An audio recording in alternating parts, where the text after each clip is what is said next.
If you want to record audio on Google Pixel 11, what you need to do is you need to find the Recorder app, which you should be able to find, for example, here in the app drawer. So once you find the Recorder, once you open it, then you might need to grant some permissions at first to be able to use the Recorder, so make sure to do that, and then you can use this red button to begin your recording, and then you can just simply record whatever you want to record.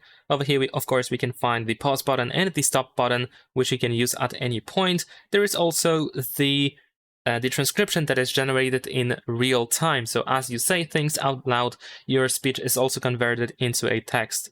And there is also the option that allows you to use speaker labels. So if there are multiple people on the recording, and if they talk, then those different speakers can be detected and separated. So this can be very useful. And also we should be able to change the transcription language in case it is selected incorrectly. You can also see this speech icon here, which actually we cannot tap on it, but which of course indicates that you are using the transcription.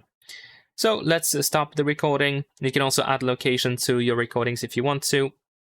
Let's tap on stop. There we go. Our recording is now over here.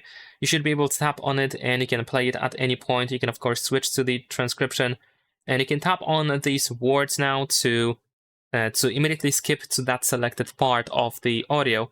So you can begin listening from the selected part specifically. And that's pretty much it. Leave a like and subscribe.